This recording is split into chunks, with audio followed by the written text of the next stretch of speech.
রবিশঙ্করের সাথে ক্যালিফোর্নিয়াতে আমি প্রথম ও শেষ দেখা দেখেছি, ফুল দিয়েছি একসাথে। জানাই আজ কনসাল জেনারেল বাংলাদেশ সরকারকে এরকম একটা প্রাণবন্ত। আসসালামু আলাইকুম। রক্তের বিনিময়ে অর্জিত এই বিজয়, প্রথমে আমি আন্তরিক মোবারকবাদ জানাচ্ছি মাননীয় consul general, deputy consul general, vice consul এবং সকল স্টাফকে এই অনুষ্ঠান আয়োজন করার জন্য। বাঙালি জাতি বহু চেষ্টা করে সবসময় তাদের দাবিয়ে রেখেছে। সেই সময় আবির্ভাব হয়েছিল সেই মহান নায়ক, হাজার বছরের শ্রেষ্ঠ বঙ্গবন্ধু শেখ মুজিবুর রহমানের, যার নির্দেশে বাংলার দামাল ছেলেরা ঝাঁপিয়ে পড়েছিল মুক্তিযুদ্ধে ভেঙে। কিন্তু ভাগ্যের কি নির্মম পরিহাস, সেই কুচক্রী মহলের নির্দেশে রাতের অন্ধকারে মানছে অদ্যবধি সে কথা মনে হলে আমাদের হৃদয়ে দাপনের আগুনের মতো দাউ দাউ করে চলে। মানছে অদ্যবধি সে কথা মনে হলে আমাদের হৃদয়ে দাপনের আগুনের মতো দাউ দাউ করে চলে। বঙ্গবন্ধু যখন যখন পাকিস্তান থেকে মুক্ত হন, লন্ডন যাওয়ার জন্যই তার সম্মতি দিলেন। লন্ডনে যখন তিনি প্রধানমন্ত্রীর সাথে দেখা করতে গেলেন, সেই ব্রিটিশ প্রধানমন্ত্রী নিজে সেই দরজা খুলে দিয়েছিলেন। সেই সময় তখন সমস্ত পত্রিকা অনেক লেখালেখি হয়েছিল এবং সাংবাদিকরা যখন তাকে প্রশ্ন করলো যে আপনি এই কাজটি কেন করতে গেলেন, তখন বলেছিল আমি শেখ মুজিবকে দরজা খুলে দেই নাই, মেহনতি মানুষের পাশে দাঁড়িয়ে শত শত বৎসর চেষ্টা করে যে একটি দেশ উপহার দিয়েছে, সে আমাদের বুক ভরে যায়। আমরা সেই স্বাধীনতার চেতনা নিয়ে বিদেশে বসেও আমরা কিন্তু বাংলাদেশ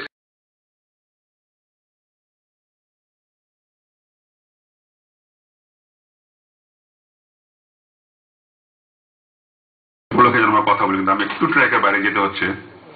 আমরা দেশকে ভালোবাসি বলে আজকে এত লোকের সমাগম, এখানে এত সুন্দর আয়োজন।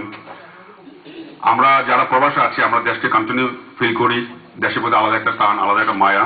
৪৫তম বিজয় দিবস আমাদের। আমি স্বাধীনতা যুদ্ধের সময় পঞ্চম শ্রেণীর ছাত্র ছিলাম। ইতিহাস লিখতে গেলে আমি কিছুই জারি করবো, ভুল করবো না, আমার সম্পূর্ণ মনে আছে।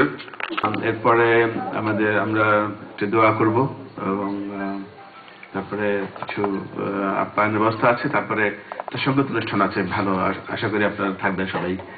তো দোয়া করার আগে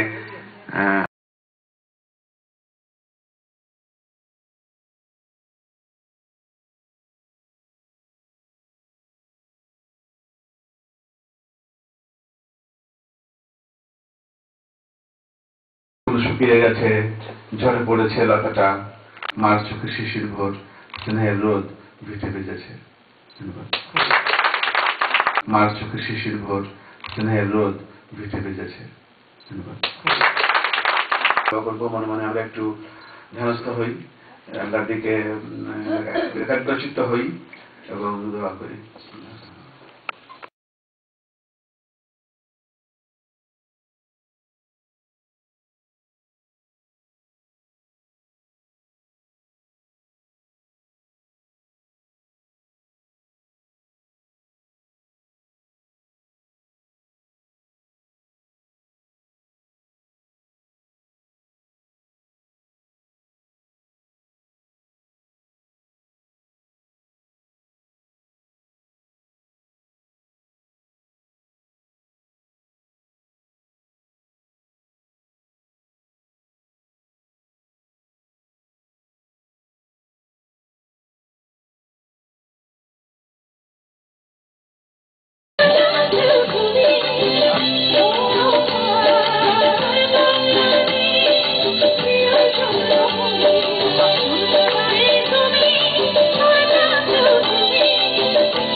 I love it.